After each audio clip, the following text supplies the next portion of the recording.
भगवान बुद्ध के जीवन की विस्तृत कहानी में विभिन्न चरण और महत्वपूर्ण घटनाएं शामिल हैं।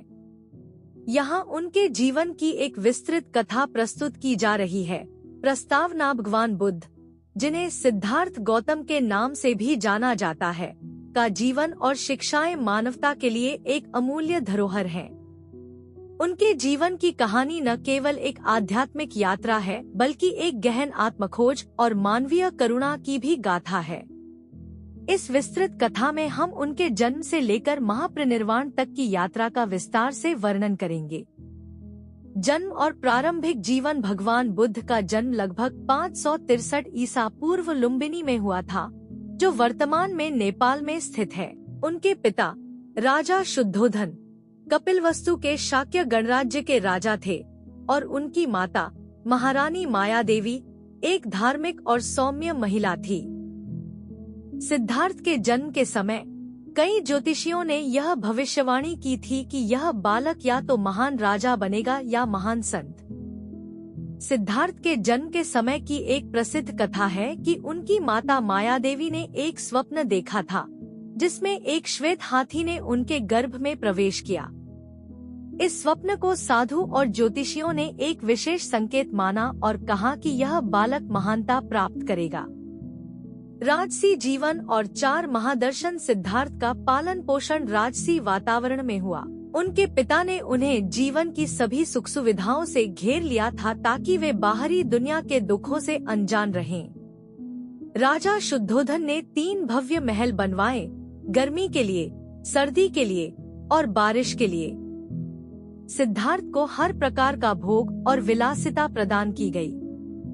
हालांकि 29 वर्ष की आयु में सिद्धार्थ ने 4 दृश्यों का सामना किया जिसने उनके जीवन को हमेशा के लिए बदल दिया। एक दिन अपने रथ चालक चन्ना के साथ शहर की सैर पर निकले सिद्धार्थ ने एक बूढ़े व्यक्ति, एक बीमार व्यक्ति, एक मृत व्यक्ति और एक सन्यासी को देखा। इन दृश्यों ने उन्हें यह सोचने पर मजबूर कर दिया कि जीवन में दुख अपरिहार्य है और इस दुख का निवारण खोजना आवश्यक है। त्याग और तपस्या: इन महादर्शनों से प्रेरित होकर सिद्धार्थ ने अपने परिवार, राजपाट और सभी सुख सुविधाओं का त्याग करने का निर्णय लिया। एक रात जब सभी सो रहे थे, सिद्धार्थ ने महल छोड़ दिया और एक सन्यासी का जीवन अपनाने के लिए निकल पड़े। उन्होंने अपने बाल काट दिए, राजसी वस्त्रों को त्याग दिया और एक साधारण वस्त्र धारण कर लिया। सिद्धार्थ ने 6 वर्षों तक कठोर तपस्या की। उन्होंने विभिन्न गुरुओं से शिक्षा ली और कठोर तपस्या के माध्यम से आत्मज्ञान प्राप्त करने की कोशिश की। उन्होंने खाने पीने को त्याग दिया और अत्यधिक कष्ट सहन किया। हालांकि उन्हें महसूस हुआ कि इस तरह की कठोर तपस्या से ज्ञान प्राप्त नहीं हो सकता। मध्यम मार्ग और ज्ञान प्राप्ति: अंततः सिद्धार्थ ने कठोर तपस्या छोड़ दी और मध्यम मार्ग का अनुसरण करने का निर्णय लिया। मध्यम मार्ग का अर्थ है अति विलासिता और अति कठोर तपस्या के बीच का संतुलित मार्ग। वे बोधगया पहुँचे और एक पीपल वृक्ष के नीचे ध्यानस्थ हो गए। कई दिनों तक ध्यान करने के बाद एक रात सिद्धार्थ ने आत्मज्ञान प्राप्त कर लिया। अब वे बुद्ध यानी जागृत कहलाए। प्रथम उपदेशज्ञान प्राप्ति के बाद बुद्ध ने अपने ज्ञान को साझा करने का निर्णय लिया। वे सारनाथ पहुँचे, जहां उन्होंने अपने पहले 5 शिष्यों को उपदेश दिया। यह उपदेश धर्मचक्र प्रवर्तन सूत्र के नाम से जाना जाता है। इस उपदेश में उन्होंने 4 आर्य सत्य और अष्टांगिक मार्ग की शिक्षा दी।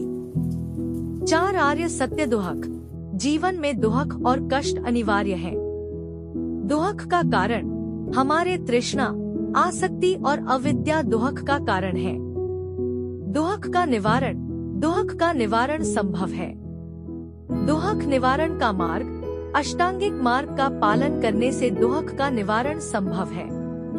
अष्टांगिक मार्ग: सम्यक दृष्टि, सही दृष्टिकोण और विचार, सम्यक संकल्प, सही संकल्प और नियत, सम्यक वाक, सही वाणी, सम्यक कर्मांत, सही कर्म, सम्यक आजीविका, सही आजीविका, सम्यक व्यायाम, सही प्रयास। सम्यक स्मृति, सही स्मृति और ध्यान। सम्यक समाधि, सही ध्यान और समाधि। धर्म प्रचार बुद्ध ने अपने जीवन के शेष भाग को अपने शिष्यों को शिक्षा देने और अपने धर्म का प्रचार करने में बिताया। उन्होंने उत्तर भारत के विभिन्न स्थानों की यात्रा की और अपने ज्ञान को साझा किया। उनके शिष्यगण भी उनके संदेश को फैलाने में सक्रिय थे। प्रमुख घटनाएं और शिक्षाएं। बुद्ध के जीवन में कई महत्वपूर्ण घटनाएं और कहानियां हैं, जो उनकी शिक्षाओं को और गहराई से समझने में मदद करती हैं। अंगुलीमाल की कहानी। अंगुलीमाल एक भयानक डाकू था, जिसने 999 लोगों की उंगलियों की माला बना रखी थी और वह अपने 1000वें शिकार की तलाश में था। जब बुद्ध ने उसे देखा तो वे उसके पास गए और उसे शांति का संदेश दिया। बुद्ध के उपदेश ने अंगुलीमाल के हृदय को परिवर्तित कर दिया और उसने हिंसा का त्याग कर दिया। सुजाता की कहानी। सुजाता एक युवा महिला थी, जिसने बुद्ध को कठोर तपस्या के बाद अचेत अवस्था में देखा। उसने बुद्ध को दूध चावल का भोग अर्पण किया, जिससे बुद्ध को बल मिला और उन्होंने मध्यम मार्ग का पालन करते हुए ज्ञान प्राप्त किया। किस्सा गौतमी की कहानी। किस्सा गौतमी एक महिला, जिसने अपने मृत पुत्र के जीवन की याचना के लिए बुद्ध के पास आई। बुद्ध ने उसे एक ऐसा घर खोजने को कहा जहां कभी मृत्यु न हुई हो। जब किस्सा गौतमी ऐसा घर नहीं पा सकी, तो उसने समझा कि मृत्यु सभी के जीवन का हिस्सा है। इस प्रकार वह अपने पुत्र की मृत्यु को स्वीकार कर पाई।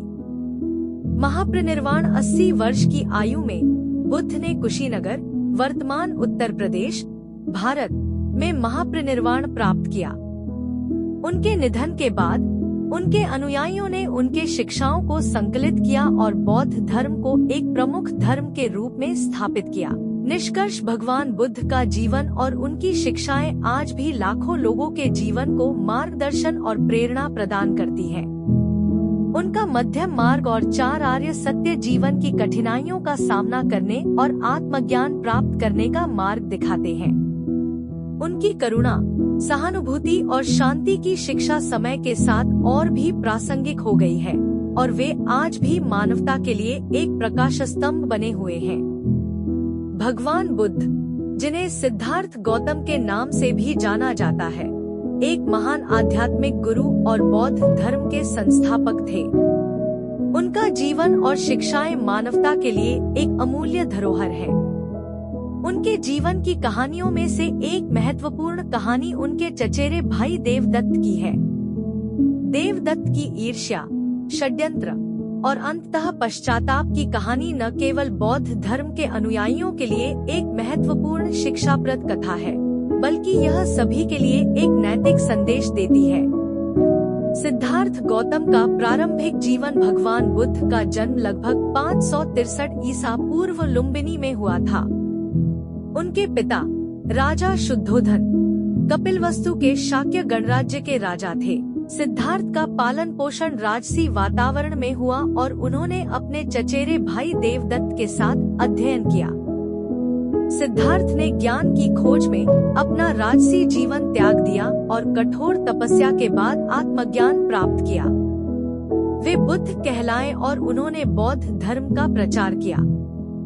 देवदत्त का ईर्ष्या और षड्यंत्र। देवदत्त, जो बुद्ध के चचेरे भाई थे, प्रारंभिक जीवन में उनके निकट थे। हालांकि बुद्ध के आत्मज्ञान प्राप्त करने और उनके धर्म के प्रचार में सफलता पाने के बाद देवदत्त ने उनसे ईर्ष्या करना शुरू कर दिया। देवदत्त ने बुद्ध के खिलाफ षड्यंत्र रचने का निर्णय लिया और संघ, बौद्ध भिक्षुओं का समुदाय में फूट डालने की कोशिश की। संघ में फूट डालने का प्रयास। देवदत्त ने बुद्ध से आग्रह किया कि वे वृद्ध हो चुके हैं और अब संघ के नेतृत्व का भार उन्हें, देवदत्त, को सौंप दें। बुद्ध ने यह प्रस्ताव अस्वीकार कर दिया और कहा कि संघ का नेतृत्व केवल आत्मज्ञान प्राप्त व्यक्ति ही कर सकता है। इस अस्वीकार से देवदत्त और भी अधिक क्रोधित हो गए।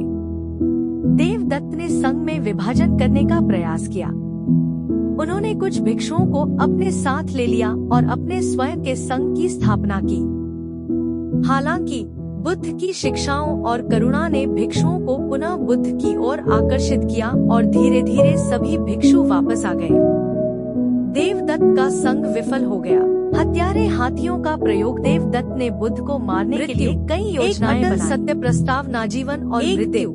उन्होंने एक अनिवार्य और अपरिहार्य मार्ग पर छोड़ दिया ताकि वह मृत्यु एक ऐसा सत्य है जिसे नकारा नहीं जा सकता और जिसे हर व्यक्ति को स्वीकार अपनी उग्रता छोड़ दी और शांति से बुद्ध के सामने झुक गया। प्रबुद्ध या जागृत कर कहा जाता है। सभी योजनाएं के विषय पर अपने विचार व्यक्त किए। पश्चाताप और इसे जीवन का अपरिहार्य हिस्सा और निराश।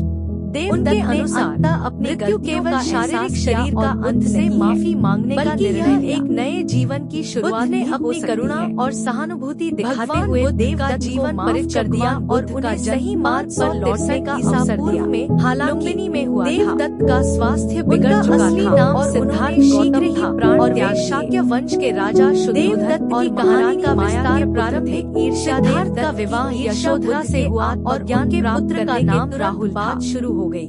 लेकिन राजसी जीवन हमेशा से महत्वाकांक्षी और बुद्धिमान सत्य की खोज में निकल पड़े। अद्वितीय करुणा उन्होंने तपस्या ने उन्हें और समाधि के माध्यम से ज्ञान प्राप्त किया और बुद्ध के प्रति ईर्ष्या और द्वेष की भावना ज्ञान की प्राप्ति हुई, जिससे उनका हृदय बाद वे भगवान बुद्ध कहलाए। षड्यंत्रों की शुरुआत भगवान बुद्ध के विचार भगवान कई षड्यंत्र रचे। जीवन के विभिन्न पहलुओं मारने के लिए अलग प्रयास किए, जिसमें हाथियों का प्रयोग महत्वपूर्ण विषय है। फूट डालने की कोशिश के अनुसार धर्म के मृत्यु से बचा नहीं जा सकते प्रयास और यह जीवन का अनिवार्य। हर बार उन्होंने कहा कि जीवन और धैर्य चक्र का हिस्सा है षड्यंत्रों को और इसे समझकर ही हम सच्चे ज्ञान की प्राप्ति कर सकते हैं।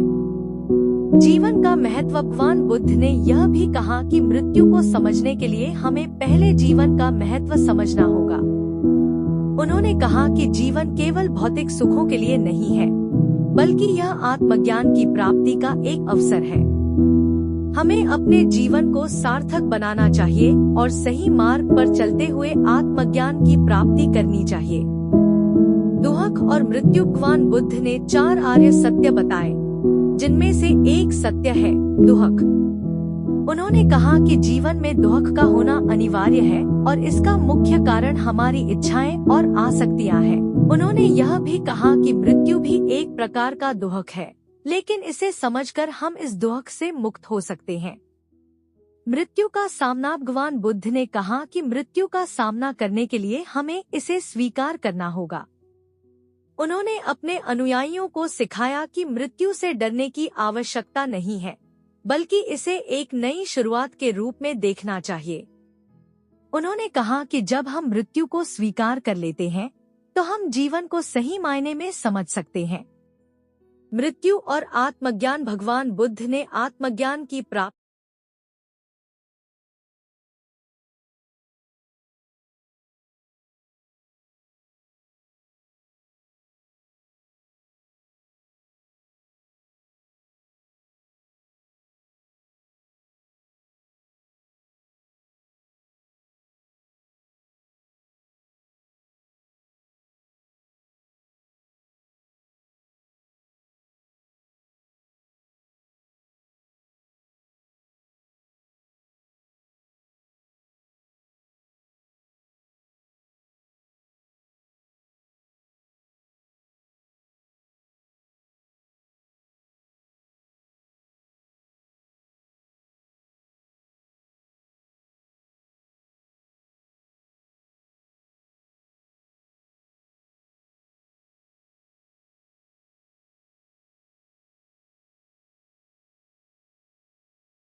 भगवान बुद्ध और अंगुलीमाल की कहानी। भगवान बुद्ध की कहानियां जीवन के विभिन्न पहलुओं को दर्शाती हैं। और हमें मूल्यवान शिक्षाएं प्रदान करती है। अंगुलिमाल की कहानी ऐसी ही एक प्रेरणादायक कहानी है जो परिवर्तन, करुणा और अहिंसा का महत्व बताती है। यह कहानी हमें यह सिखाती है कि किसी भी व्यक्ति का जीवन सही मार्ग पर आ सकता है, भले ही वह कितना भी भटका हुआ हो। अंगुलिमाल का परिचय। अंगुलिमाल का असली नाम अहिंसक था। वह एक ब्राह्मण परिवार में जन्मा था और बचपन से ही बुद्धिमान और धार्मिक था। उसने तक्षशिला विश्वविद्यालय से शिक्षा प्राप्त की थी, लेकिन उसके जीवन में एक ऐसा मोड़ आया जिसने उसे हिंसा और अपराध की राह पर ला खड़ा किया। अंगुलिमाल का भटकाव हिंसक को उसके गुरु ने कुछ गलतफहमियों के कारण पाठशाला से निकाल दिया। उसके गुरु ने उसे आदेश दिया कि वह 1000 लोगों की उंगलियां काट कर उन्हें एक माला में पिरोए और तभी वह उसे वापस स्वीकार करेगा। इस आदेश ने अहिंसक को अंगुलिमाल बना दिया। वह जंगल में छिपकर यात्रियों को मारने और उनकी उंगलियां काटने लगा। गांव में आतंक। अंगुलिमाल का नाम सुनते ही लोग डर से कांप उठते थे। वह इतना क्रूर और निष्ठुर हो गया था कि उसकी क्रूरता की कहानियां दूर दूर तक फैल गईं। उसने 999 लोगों की उंगलियां काटकर एक माला बना ली थी और अब उसे एक और उंगली की जरूरत थी ताकि वह अपने लक्ष्य को पूरा कर सके।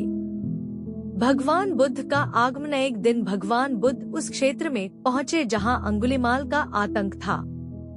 लोग उन्हें सावधान करने लगे और उस क्षेत्र में न जाने के लिए कहने लगे, लेकिन बुद्ध ने निर्णय लिया कि वह अंगुलिमाल से मिलेंगे और उसे सही राह पर लाने का प्रयास करेंगे।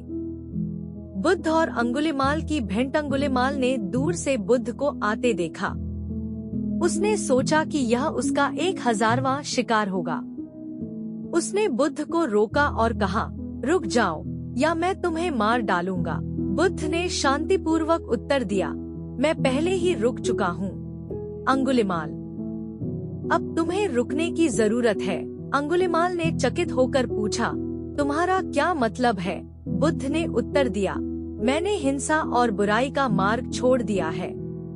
अब तुम भी रुक जाओ और इस क्रूरता का अंत करो। अंगुलिमाल का परिवर्तन। बुद्ध की शांत और करुणामयी दृष्टि ने अंगुलिमाल के हृदय को पिघला दिया। उसने अपने हथियार फेंक दिए और बुद्ध के चरणों में गिरकर क्षमा मांगी। बुद्ध ने उसे गले से लगाया और कहा कि सही मार्ग पर लौटना कभी देर नहीं होता। अंगुलिमाल का नया जीवन। अंगुलिमाल ने बुद्ध से दीक्षा ली और एक साधु बन गया। उसने अपने पिछले कर्मों के लिए प्रायश्चित किया और अपने जीवन को लोगों की सेवा में समर्पित कर दिया। वह बुद्ध के शिष्यों में एक प्रमुख साधु बन गया और अपनी शेष जीवन अहिंसा और करुणा के प्रचार में बिताया। शिक्षा। इस कहानी से हमें यह सीखने को मिलता है कि किसी भी व्यक्ति का जीवन बदल सकता है, चाहे वह कितना भी भटका हुआ क्यों न हो। करुणा, प्रेम और सही मार्गदर्शन से किसी भी व्यक्ति को सही राह पर लाया जा सकता है। भगवान बुद्ध की करुणा और अंगुलिमाल का परिवर्तन हमें यह सिखाते हैं कि हमें हर व्यक्ति को एक और मौका देना चाहिए और उसके भीतर के अच्छे को जागृत करने का प्रयास करना चाहिए। निष्कर्ष, भगवान बुद्ध और अंगुलिमाल की यह कहानी हमें परिवर्तन, करुणा और अहिंसा का महत्व बताती है। यह कहानी हमें यह सिखाती है कि हमें नकारात्मकता और हिंसा को छोड़कर सही मार्ग पर चलना चाहिए और अपने जीवन को दूसरों की सेवा में समर्पित करना चाहिए। अंगुलिमाल का जीवन इस बात का प्रमाण है कि सही मार्गदर्शन और करुणा से किसी भी व्यक्ति का जीवन बदल सकता है। बुद्ध की प्रतिक्रिया। भगवान बुद्ध ने उस व्यक्ति की हर बात को बहुत धैर्यपूर्वक सुना। वे शांत रहे और उनके चेहरे पर मुस्कान बनी रही। उन्होंने उस व्यक्ति के शब्दों का कोई प्रतिवाद नहीं किया। जब वह व्यक्ति थक गया और उसकी ऊर्जा खत्म हो गई, तो बुद्ध ने बड़े ही शांत स्वर में उससे पूछा, प्रिय भाई, यदि कोई व्यक्ति तुम्हें उपहार दे और तुम उसे स्वीकार न करो, तो वह उपहार किसके पास रहेगा? व्यक्ति की प्रतिक्रिया। वह व्यक्ति बुद्ध के इस प्रश्न से चौंक गया। उसने उत्तर दिया, यदि मैं उपहार स्वीकार नहीं करूंगा, तो वह उस व्यक्ति के पास ही रहेगा जिसने उसे दिया है। बुद्ध का उपदेश। बुद्ध ने मुस्कुराते हुए कहा, ठीक उसी तरह, यदि मैं तुम्हारे अपमान को स्वीकार नहीं करता तो वह अपमान तुम्हारे पास ही रहेगा। बुद्ध के इन शब्दों का गहरा अर्थ था। उनका उद्देश्य उस व्यक्ति को यह समझाना था कि नकारात्मकता और अपमान तभी प्रभावी होते हैं जब हम उन्हें अपने अंदर प्रवेश करने देते हैं। व्यक्ति का परिवर्तन। बुद्ध के इस उत्तर से वह व्यक्ति अचंभित हो गया। उसने महसूस किया कि बुद्ध के पास असाधारण धैर्य और सहनशीलता है। उसने अपनी गलती को समझा और बुद्ध से माफी मांगी। बुद्ध ने उसे क्षमा कर दिया और उसे प्रेम और करुणा का मार्ग दिखाया। वह व्यक्ति बुद्ध का शिष्य बन गया और उनके उपदेशों का अनुसरण करने लगा। शिक्षा। इस कहानी से हमें यह सीखने को मिलता है कि हमें नकारात्मकता और अपमान को अपने ऊपर हावी नहीं होने देना चाहिए। धैर्य और सहनशीलता के साथ हम हर स्थिति का सामना कर सकते हैं। बुद्ध ने यह भी सिखाया कि हम अपनी आंतरिक शांति को बनाए रखते हुए दूसरों की नकारात्मकता का प्रभाव अपने ऊपर नहीं पड़ने दें। निष्कर्ष, भगवान बुद्ध की यह कहानी हमें उनके अद्वितीय धैर्य, सहनशीलता और करुणा का परिचय देती है। उनकी शिक्षाएं आज भी उतनी ही प्रासंगिक हैं जितनी उनके समय में थी। यह कहानी हमें अपने जीवन में शांति और धैर्य को बनाए रखने की प्रेरणा देती है। भगवान बुद्ध के जीवन और उनकी शिक्षाओं का अध्ययन हमें आत्म साक्षात्कार और आंतरिक शांति की दिशा में अग्रसर कर सकता है। बुद्ध का जीवन और उनकी शिक्षाएं। भगवान बुद्ध, जिन्हें सिद्धार्थ गौतम के नाम से भी जाना जाता है, का जन्म लगभग 563 ईसा पूर्व में कपिलवस्तु में हुआ था। उनका जीवन प्रारंभ में राजसी सुख सुविधाओं से भरा हुआ था, लेकिन जब उन्होंने जीवन के दुखों को देखा तो उन्होंने अपना राजपाट त्याग कर सत्य की खोज में निकलने का निर्णय लिया। ज्ञान की खोज। सिद्धार्थ ने कई वर्षों तक कठोर तपस्या और ध्यान किया। अंततः बोधगया में एक पीपल के वृक्ष के नीचे ध्यान करते हुए उन्हें ज्ञान प्राप्त हुआ और वे बुद्ध बन गए। इसके बाद उन्होंने अपने ज्ञान को लोगों तक पहुंचाने के लिए विभिन्न स्थानों की यात्रा की। 4 आर्य सत्य। भगवान बुद्ध ने 4 आर्य सत्य की शिक्षा दी, जो उनके उपदेशों का मूल आधार है। दुहक। जीवन में दुहक अनिवार्य है। दुहक समुदय। इस दुहक का कारण तृष्णा, इच्छाएं है। दुहक निरोध। इस तृष्णा का अंत संभव है। दुहक निरोध मार्ग। अष्टांगिक मार्ग का पालन करके इस दुहक का अंत किया जा सकता है। अष्टांगिक मार्ग। बुद्ध ने अष्टांगिक मार्ग की शिक्षा दी, जो इस प्रकार है। सम्यक दृष्टि, सही दृष्टिकोण। सम्यक संकल्प, सही संकल्प। सम्यक वाक, सही वाणी। सम्यक कर्मांत, सही कर्म। सम्यक आजीविका, सही आजीविका। सम्यक प्रयास, सही प्रयास। सम्यक स्मृति, सही स्मृति। सम्यक समाधि, सही ध्यान। करुणा और अहिंसा। बुद्ध की शिक्षाओं में करुणा और अहिंसा का महत्वपूर्ण स्थान है।